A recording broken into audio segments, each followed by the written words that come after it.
vous invite donc à ouvrir vos Bibles dans l'évangile de Jean, au chapitre 7. On commencera par lire à partir du premier verset, et ensuite on lira à partir du verset 37. Jean, chapitre 7, premier verset. Après cela, Jésus parcourait la Galilée. En effet, il ne voulait pas parcourir la Judée, parce que les Juifs cherchaient à le tuer. Or, la fête des Juifs, des tentes, était proche. Ses frères lui dirent, pars d'ici et va-t'en en Judée, parce que tes disciples aussi voient aussi les œuvres que tu fais. Et donc, on reprendra notre lecture au verset 37. Le dernier jour, le grand jour de la fête, Jésus, debout, s'écria, « Si quelqu'un a soif, qu'il vienne à moi et qu'il boive. Celui qui met sa foi en moi, comme dit l'Écriture, des fleuves d'eau vive couleront de son sein. » Il dit cela au sujet de l'Esprit qu'ils allaient recevoir, ceux qui mettraient leur foi en lui, car il n'y avait pas encore d'Esprit, puisque Jésus n'avait pas encore été glorifié. On arrêtera là pour l'instant nos lectures. Jésus monte à Jérusalem pour aller à une des trois fêtes où dans le livre du Lévitique, l'Éternel avait ordonné à tout mâle d'aller, ce qu'on appelle les fêtes des pèlerinages, les régalim en hébreu, et c'était donc Pessah, il y avait Shavuot, Pentecôte et Sukkot. Il est assez intéressant de noter que dans le christianisme, on a repris deux fêtes juives. Deux fêtes, et c'est deux régalim, deux fêtes de pèlerinage, Pâques et Pentecôte. Mais on ne fête pas Sukkot. Et pourtant, Sukkot, comme nous le dit Zacharie, sera la fête où toutes les nations devront se rassembler à Jérusalem pendant le millénium, parce que pendant le règne du Christ, les nations qui ne monteront pas à Jérusalem, donc à la fête des tabernacles, fête des tentes, fête une régalim, eh bien, la pluie ne tomberait pas sur cette nation et la bénédiction de Dieu ne tomberait pas sur cette nation. Et nous ne le fêtons pas. C'est assez étonnant. Pourtant, c'est une fête qui nous concerne. Nous, les gens des nations. Mais cela se fera quand le Messie viendra. Alors, Sukkot. Alors aujourd'hui, on ne va pas parler entièrement de la fête de Sukkot, parce que je pense qu'on pourrait faire tout un séminaire sur cette seule fête. On va simplement aborder dans les grandes lignes cette fête-là et voir que Christ a tout accompli, justement, sur la croix, parce que la croix, pour nous, c'est Pâques. Il est notre Pâques, donc on va parler de Jésus, de la mort à la croix, de son supplice, et on va parler de sa résurrection. Mais on ne réalise pas que dans Pâques, dans le sacrifice de Jésus, il y a non seulement Pâques, il y a Rosh Hashanah, il y a Kippour, il y a Sukkot, il y a Shavuot. Toutes ces fêtes-là sont rassemblées dans le sacrifice de Jésus. Donc on le voit monter à Jérusalem pour la fête de Sukkot. Le livre du Deutéronome ou le livre du Lévitique ordonnait que le peuple fasse cette fête-là sur 7 jours. Pendant 7 jours, vous fêterez la fête de Sukkot, la fête des tabernacles. C'est une des fêtes, la fête la plus joyeuse qui soit. Après Rosh Hashanah, qui est une fête qui est plus austère. Et la fête la plus austère qui soit, c'est Kippour. Parce que là, on doit rentrer dans la repentance, dans une contrition. On doit se placer devant Dieu pour se mettre en ordre avec Dieu. Ça, c'est ce qu'on appelle les fêtes austères. Alors, fête est toujours quelque chose qui est un peu biaisé en français, parce que on dit faire la fête, c'est toujours la réjouissance. Le terme hébreu pour fête, c'est moadin, et moadin, ça veut dire littéralement les rassemblements. Donc c'est les rassemblements pour Sukkot, rassemblements pour Pessah, rassemblements pour Shavuot ou pour Kippour. Et pendant ces 7 jours-là, dans la tradition juive, typologiquement, les Hébreux et les Juifs accueillent cette personnalité. Le premier jour, ils mangent dans leur cabane, c'est la fête des cabanes, la fête des tentes, ils mangent, ils dorment pour ceux qui sont les plus religieux, ils dorment dedans, et le premier jour, ils font une place pour Abraham. Le deuxième jour, ils accueillent à leur table Yitzhak. Le troisième jour, ils accueillent Yaakov. Le quatrième jour, ils accueillent Yosef. Le cinquième jour, ils accueillent Moshe. Le sixième jour, ils accueillent Aaron. Le septième jour, ils accueillent David. Mais, il y a quelque chose d'intéressant. Dans le livre du Deutéronome, il est dit « Pendant 7 jours, vous vous réjouirez. Et le 8e jour sera pour vous un Shabbat. Vous ne ferez aucune activité servile. » Moralité, c'était 7 plus 1. 7 jours, 7, c'est le chiffre de la plénitude sur la terre. Pourquoi la plénitude sur la terre? Parce qu'elle concerne l'homme. L'homme, c'est le chiffre 4. Chiffre 4, c'est les 4 vents, les 4 points cardinaux, les 4 vents des 4 coins de la terre. Et avec le chiffre 3, qui est celui de l'Éternel, parce que Saint, Saint, Saint est l'Éternel. Donc, Dieu étant avec l'homme, c'est la plénitude.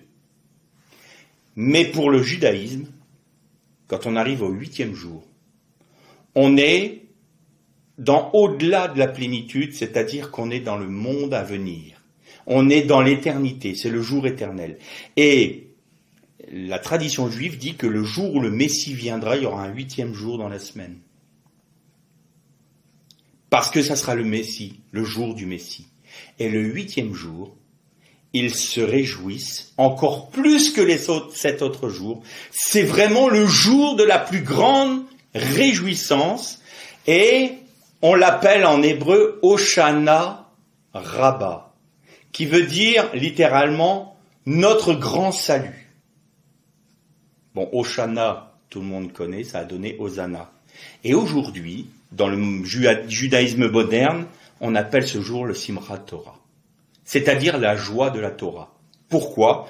Simplement parce que la Torah est divisée en parashotes, c'est-à-dire des portions. Et il y a 56 portions de la Torah, parce qu'il faut savoir que le calendrier biblique est un calendrier lunaire, c'est pas comme nos 52 semaines ou 53 semaines, et il y a même un 13e mois certaines années. Donc il y a de 52 à 56 parashotes, et quand ils arrivent au dernier jour de Sukkot, à ce jour, au 8e jour, c'est le jour où ils terminent la lecture annuelle, de tout le cycle de lecture annuelle de la Torah. Et donc c'est la Simchat Torah. Et cette paracha s'arrête sur « aux yeux du peuple ». Tu feras tous ces miracles aux yeux du peuple. Et quand il recommence le Shabbat suivant, les parachutes, la première paracha c'est Bereshit, et elle commence par quoi? Au commencement, Dieu créa les cieux et la terre. Et nous voyons que cette relation qu'il y a entre le jour de Simchat Torah, de Hoshana Rabbah, la joie de la Torah, eh bien, donne tout de suite sur aux yeux du peuple, au commencement Dieu créa les cieux et la terre. Il y a comme une continuité, Dieu se révèle à nouveau dans un autre cycle de lecture de la Torah. Parce que aux yeux du peuple, Dieu se révélera comme au commencement. Et on reprend ce cycle-là. Donc ce jour-là est un jour particulièrement joyeux, heureux, ils se réjouissent très fortement, et c'est, dans la tradition juive, le jour du Messie, c'est-à-dire le jour de toute éternité, c'est un jour qui sera éternel. Donc ça c'est le 8e jour. Les Juifs arrivaient avec ce qu'on appelle le loulav. Le loulav, littéralement, c'est la branche de palmier. il y avait 4 espèces de végétaux que l'on devait agiter. On avait une espèce de bouquet, avec donc une branche de palmier, une branche de saule, et il y avait 2 autres branches, où dans le Deutéronome, le Seigneur ne dit pas de quoi il s'agit. Il parle d'un arbre touffu, et d'un arbre plein de fruits, mais il ne dit pas lequel. Et c'est Salomon, quand il a dédicacé le premier temple. Et ce jour de dédicace était un quel jour? Un jour de Hoshana Rabbah. À la fin de Sukkot, le 8e jour, Salomon a dédicacé le temple. Et vous savez que Salomon il a reçu par révélation, dans la tradition juive, il est reconnu que Salomon connaissait tous les végétaux. Il était comme passionné par les végétaux. Il connaissait tout. Et il avait reçu par révélation les 2 autres végétaux qui devaient être pour Sukkot. Et donc c'était la myrte, et on trouve de la myrte partout sur les montagnes, notamment sur les montagnes d'Israël. Et le dernier, c'était l'étrog. C'est une sorte de gros citron. Nous, en français, on l'appelle le sidra, je crois. Donc c'est un gros citron, un gros agrume. Et ils apportaient ça parce que c'était les végétaux que l'on trouvait. Déjà, le palmier, c'était le miel, parce que en Israël, découlant de miel, c'était le miel de date. Quand la date donne son sucre, ce n'est pas le miel des abeilles. C'est le miel. C'est pour ça que Jonathan, avec David, pouvait marcher dans une forêt, et il marchait sur du miel. Et il prenait avec son bâton du miel et se nourrissait du miel. Alors, comment cela est-ce possible si c'est avec des abeilles? C'est pas possible. Non, il était dans une palmeraie, et les dattes s'écoulaient, et c'était le miel de dattes qui se répandait. Donc le miel du pays d'Israël, c'est le miel de dattes. Et ensuite les saules. Le saule, c'est par du Jourdain. Le saule était au bord du Jourdain, mais aussi, c'est un rappel au peuple que quand ils étaient en diaspora à Babylone, Néhémie disait « Et nous avions accroché nos harpes au sol du fleuve de Kédar, en Babylonie, et nous pleurions sur Jérusalem. » Et les habitants du pays nous disaient « Chantez-nous des cantiques de Sion. » Et Néhémie faisait comprendre qu'ils n'avaient pas le cœur à chanter des cantiques de Sion alors qu'ils étaient déportés. C'était pour rappeler cela. La myrte, c'est pour les montagnes d'Israël. Et l'étrog, c'est aussi un fruit que l'on trouve en Israël. Pourquoi est-ce que c'est important tout cela? Et vous allez peut-être vous poser la question de savoir, mais quel est le rapport avec le sacrifice de Jésus? Pendant les jours de Sukkot, on pouvait, et on devait, écarter les 2 voiles du Saint des Saints. Le peuple ne pouvait pas rentrer dans le Saint des Saints, bien entendu, mais il pouvait voir du parvis l'arche d'alliance, et au temps du Second Temple, l'emplacement où était l'arche, puisque l'arche avait déjà disparu, mais il pouvait avoir une vision de ce lieu-là. Et le peuple venait vêtu de blanc. Et il prenait le loulav, donc ce fameux bouquet, des 4 espèces, et il faisait le tour de l'autel, il tournait autour de l'autel, en récitant notamment le psaume 118, qui est le psaume d'élévation, le psaume Hallel, on appelle ça, c'est les psaumes à partir du psaume 113 jusqu'au psaume 118. Et dans ce psaume, il y avait notamment cette parole, celle qu'on a entendue dans le cantique tout à l'heure, Baruch Rabba Beshem Adonai. Béni soit celui qui vient au nom du Seigneur, Hoshana, Hoshana, sauve-nous. Et donc le peuple, quand ils ouvraient les voiles du Saint des Saints, chantait les hymnes, parce que les psaumes étaient chantés. Ils chantaient « Béni soit celui qui vient au nom du Seigneur ». Et qui était-il? sinon le Messie, et pour tout juif c'est évident que c'est le Messie, béni soit celui qui vient au nom du Messie, Hoshana, sauve-nous, viens pour nous délivrer. Et Jésus est donc dans cette fête-là. Il participe à tout ça. Au moment dans le texte que l'on a lu de Jean, il participe à tout ça. Et il y avait 2 autres cérémonies qui se faisaient pendant Sukkot. La première, c'était que les femmes n'étaient pas obligées de venir. Dans les 3 fêtes, c'était les mâles qui étaient obligés de venir. Et aux régalim, donc aux fêtes de pèlerinage. Mais, bien souvent, les femmes venaient accompagner leur mari, elles venaient pour être aussi à la fête. Et ce qu'elles faisaient, c'est qu'elles amenaient toutes une lampe à huile. Et elles déposaient leurs lampes partout sur le parvis du temple, autour du temple, partout au niveau du temple. Et ce qui faisait que le temple était illuminé comme si on avait des projecteurs aujourd'hui quand on veut illuminer nos édifices. Ça faisait la même chose. Vous prenez une lampe à huile seule, c'est une lumière toute ténue, toute petite, toute faible. Et pourtant, quand il y avait tout l'ensemble des lampes qui s'allumaient, qui étaient allumées autour du temple, tout le temple était illuminé. Et c'est dans ce contexte-là que Jésus a dit « Je suis la lumière du monde ». Je suis la lumière du monde. Il disait au peuple qui l'écoutait, et pourtant aux Juifs qui voulaient le mettre à mort. Je suis la lumière du monde, et pour un Juif, ils savent très bien ce que c'est. La lumière du monde, c'est la lumière du jour 1. C'est la lumière du Messie. C'est pas la lumière, le soleil. La lumière du monde était la lumière qui était présente au jour 1 de la création. Et donc, il dit cela. Je suis la lumière du monde. Et on va voir que pour nous, parce que, évidemment, je vous parle de Sukkot très succinctement là, mais on va voir les applications concrètes pour nos vies. Il y a une autre chose qui se faisait donc à ce temps-là, c'est que normalement, à la fin de Sukkot, ou un peu avant Sukkot, arrivaient les premières pluies d'hiver.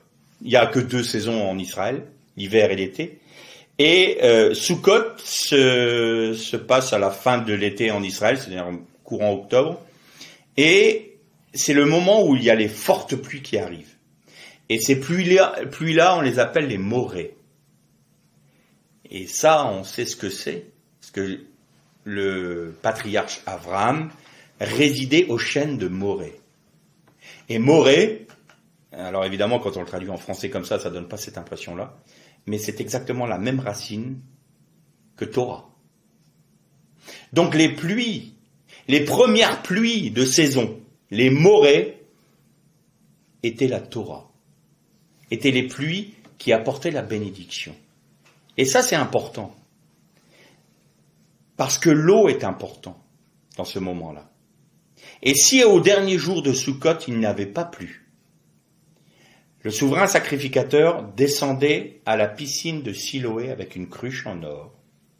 Il faisait le puisage de l'eau, la cérémonie du puisage de l'eau. Et il venait,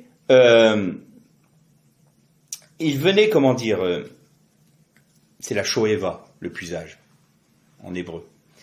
Et il venait au temple, et il versait devant l'autel l'eau, et il faisait une prière pour que la pluie vienne de manière à apporter la bénédiction sur le pays.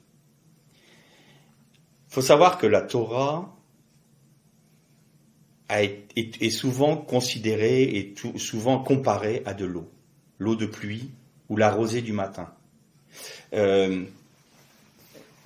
En été, ce qui abreuve, ce qui va permettre aux végétaux de pouvoir se maintenir plus ou moins, parce que pendant 6 mois il pleut pas en Israël, qui vont pouvoir se maintenir en vie, c'est la rosée du matin.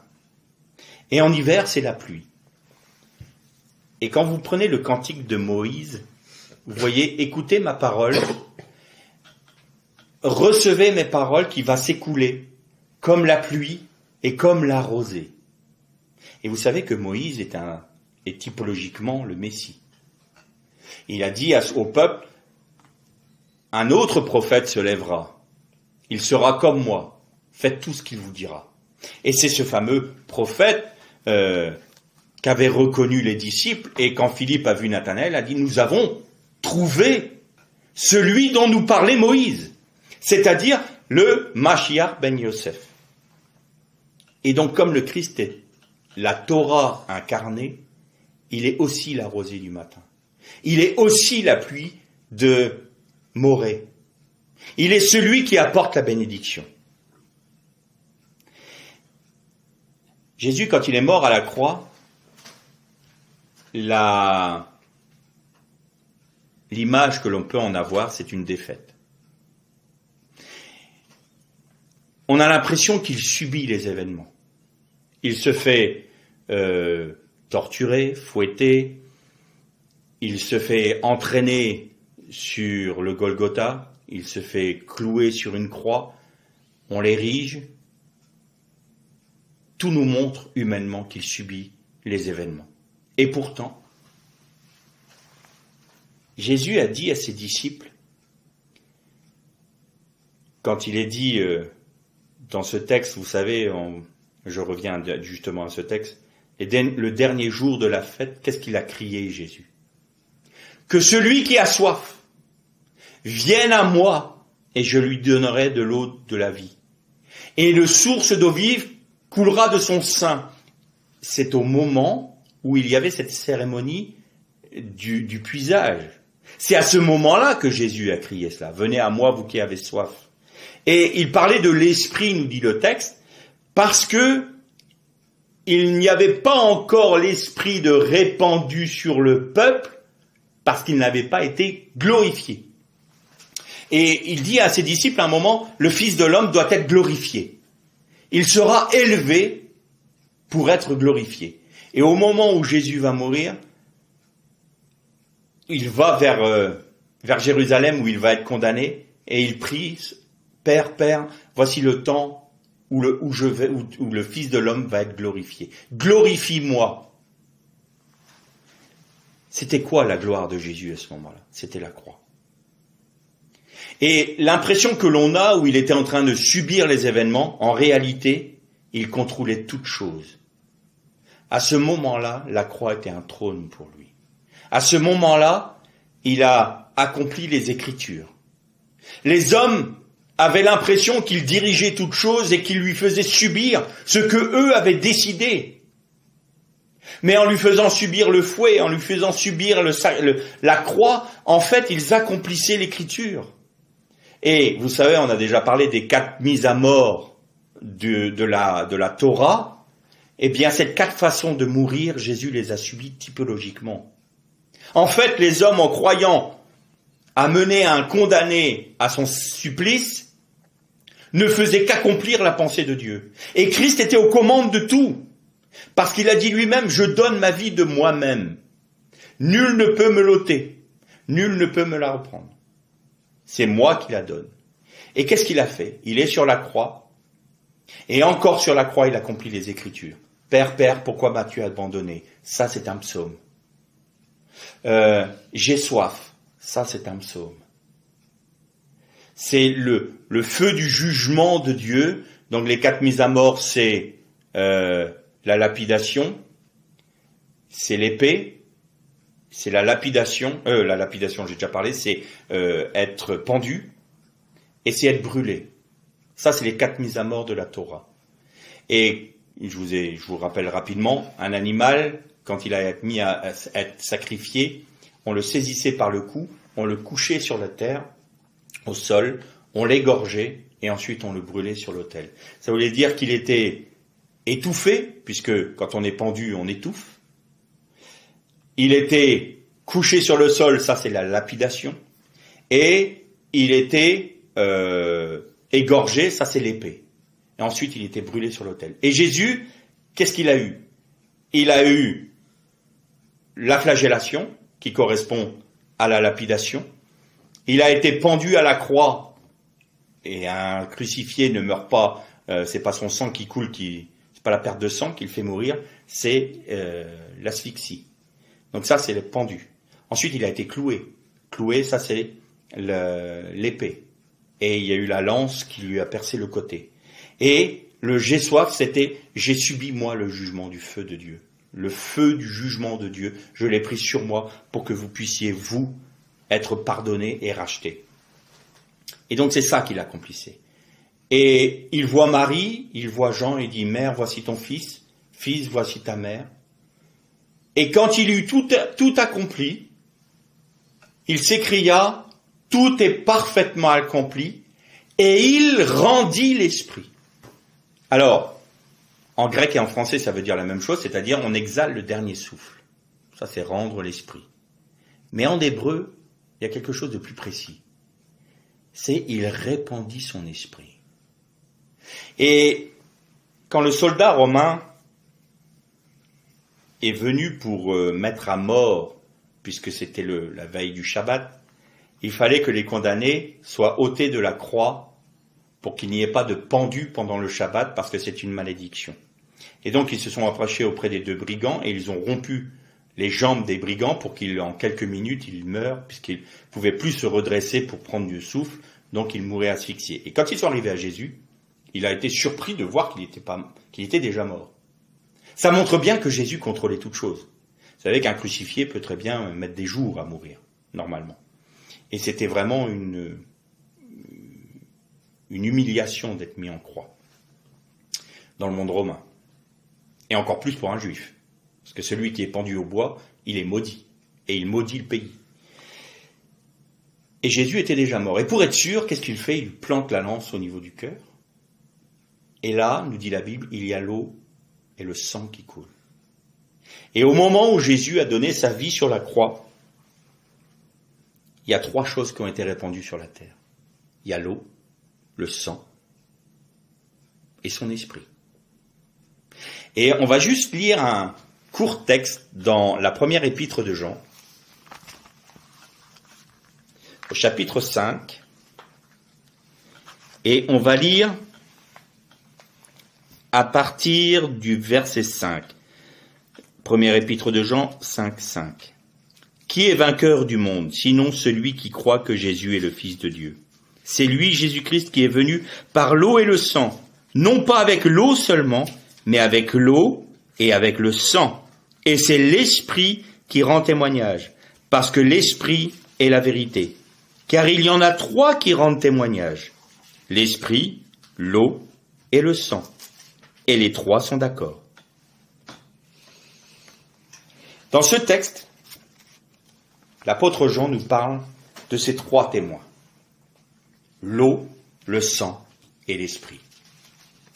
L'eau, nous avons vu tout à l'heure que c'était la comparaison avec la Torah, avec la parole. Et quand Jean le Baptiste baptisait dans le Jourdain le peuple, c'est un peuple qui était au contact de l'eau, au contact de la Torah. Et quand nous sommes au contact de la Torah, pour la première fois, la Torah nous convainc de péché et nous amène à la repentance. Et le fait de nous repentir permet à Dieu de nous purifier.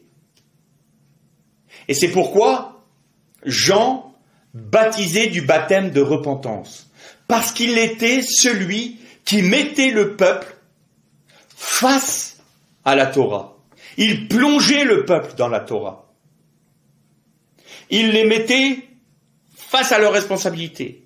D'ailleurs, quand les prêtres sont venus pour se faire baptiser aussi, qui vous a appris à fuir la colère à venir?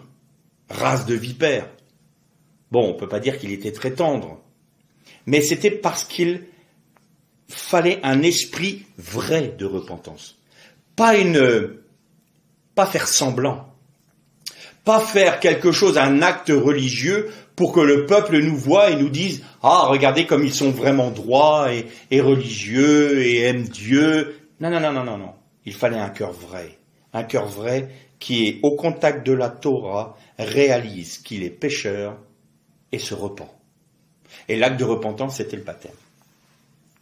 Mais Jean dit quelque chose de très intéressant. « Viens après moi Un autre qui vous baptisera d'Esprit Saint et de feu, je ne suis pas digne de délier sa sandale. Ça veut dire quoi? Ça veut dire que le ministère de Jean ne pouvait s'arrêter qu'à ce niveau-là. Il ne pouvait pas lui donner au peuple l'esprit et le sang. Ce n'était pas, il ne pouvait pas. Il n'était pas le Messie. Et c'est la raison pour laquelle, quand Pierre a rencontré les frères qui avaient cru et qui leur a dit de quel baptême avez-vous été baptisés, ils lui répondirent, nous avons été baptisés du baptême de Jean.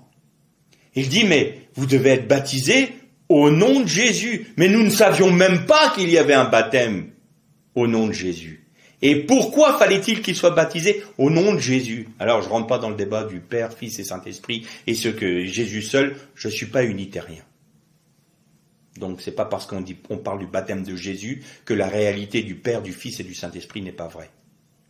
Toute la Bible nous montre, et d'ailleurs dans l'exégèse juive, on nous montre que ce qui est sous-entendu, ce qui est suggéré, est aussi une vérité. Bon, c'est pas notre sujet d'aujourd'hui. Et pourquoi fallait-il qu'il soit baptisé dans ce baptême-là? Parce qu'il fallait qu'il y ait pas seulement l'eau, il fallait qu'il y ait le sang et l'esprit. Et donc seulement en Jésus, nous pouvons avoir ça. Parce qu'il a répandu l'eau, la purification. Il a répandu son sang, qui est sa vie. Et il nous donne l'esprit. Qu'est-ce que c'est que cette source d'eau vive?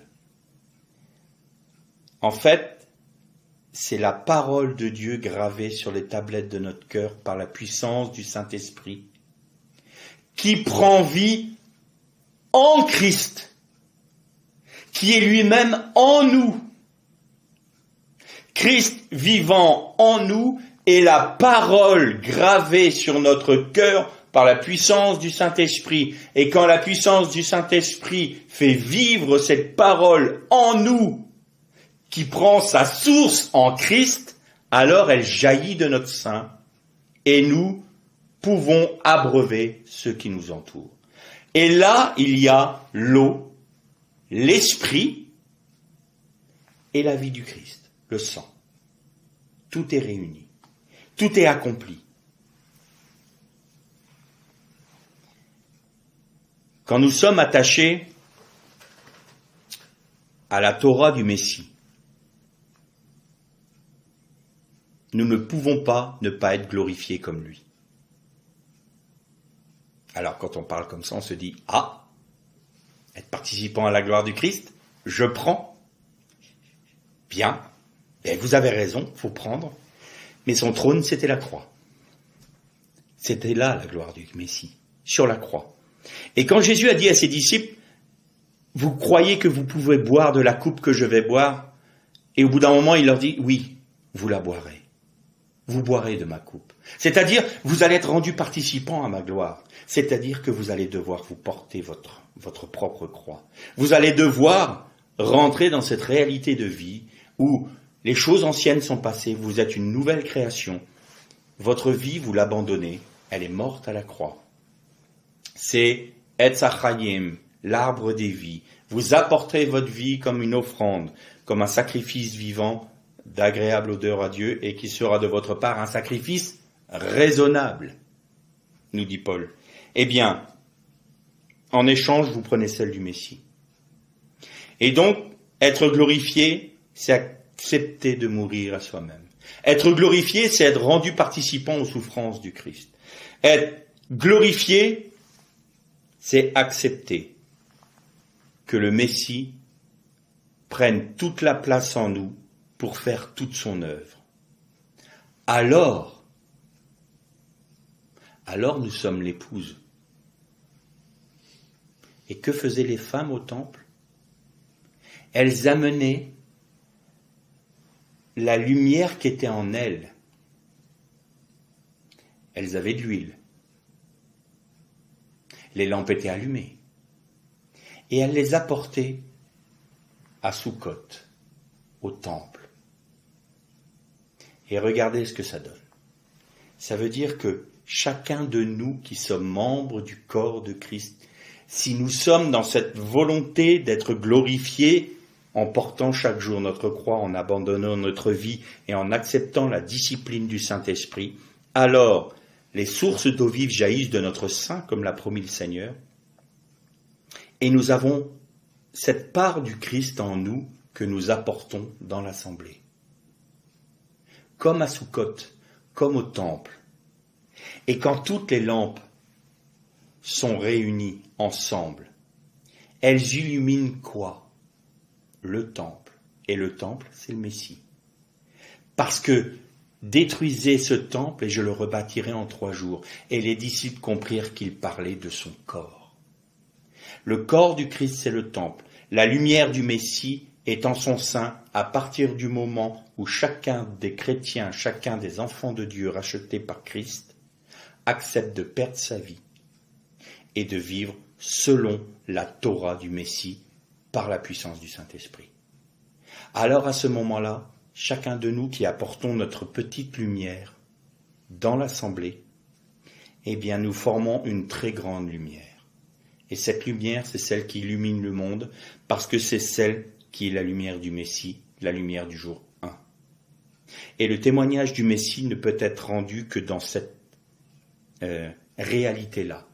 Autrement, ce sont des lumières artificielles que les hommes se font, qui donnent le sentiment que c'est la lumière du Messie, mais ce n'est rien d'autre que des pensées humaines et des techniques humaines. Et c'est pour ça que bien souvent dans les assemblées, il y a un manque de vie, parce que ce n'est pas la source de vie qui coule. Alors, la fête de Soukhot, c'est une fête qui amène le peuple à la réalisation des choses dernières. C'est-à-dire que les 7 jours de Soukhot nous parlent de l'histoire d'Israël. On part d'Abraham jusqu'à David, en passant par la Torah et par la sacrificature en Aaron, et on arrive au Messie. C'est les choses dernières qui arrivent. Et d'ailleurs, dans la pensée juive d'aujourd'hui, les Juifs pensent que la guerre de Gog se déclarera un jour de Soukhot, pendant la fête de Soukhot. Bon, ça, je ne sais pas si c'est vrai ou pas, mais quoi qu'il en soit, c'est très prégnant dans la pensée juive que Soukhot est la fête des choses dernières, parce qu'elle nous amène de la naissance d'Israël jusqu'au règne du Messie. Et cette fête-là, qui étonnamment n'est pas fêtée par les chrétiens, est pourtant une des fêtes les plus importantes pour les non-juifs. Parce qu'il y a une dernière chose qui se faisait pendant cette fête-là. Pendant cette fête, on sacrifiait 70 taureaux. Les Juifs sacrifiaient, le peuple hébreu sacrifiait 70 taureaux au temple. Et pourquoi 70 taureaux? Parce que dans l'arbre des nations, du livre de la Genèse au chapitre 10, il y avait 70 nations qui étaient sorties de Babylone, de Babel. Et le sacrifice du temple à Soukhot, c'était 1 taureau par nation, qui était apporté devant l'Éternel, pour que l'Éternel fasse grâce aux nations. C'est très surprenant que les nations n'aient pas intégré cette fête, mais c'est pas surprenant non plus, parce qu'on veut rejeter ce qui est juif. Mais Soukhot c'est la fête la plus importante.